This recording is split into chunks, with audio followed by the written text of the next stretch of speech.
Hi, readers. So last week we talked about doing boxes and bullets and adding details. So today we're going to talk about drafting your piece.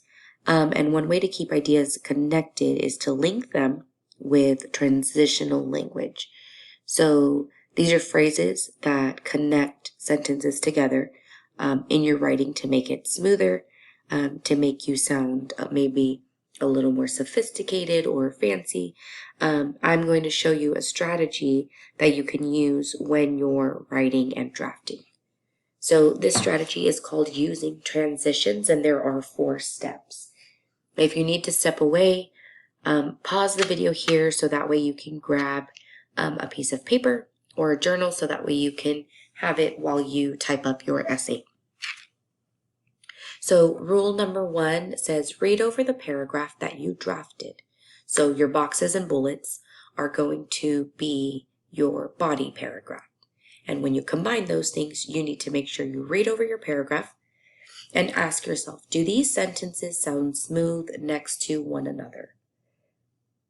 The second step is, if not, you need to add a transitional phrase to link them.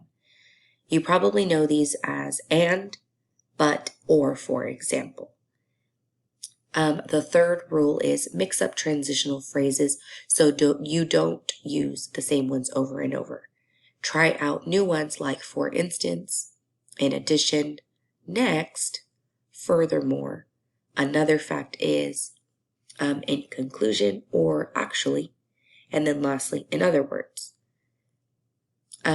Number 4, the last rule of using transitions is reread to see if your paragraph makes sense.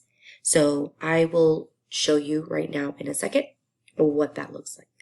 So in my boxes and bullets, I tried to be mindful of maybe some transition words that I might use when I was drafting and pulling my bullets into a paragraph.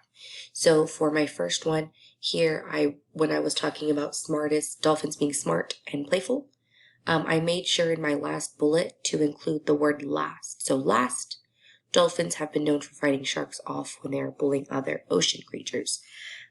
This tells me that I am going to use this sentence as the ending sentence of my paragraph. So now that you got to see this, hopefully you can go back into your boxes and bullets document and maybe make some additions with transitional words using the strategy I just showed you to include those in your body paragraph sentences. Good luck.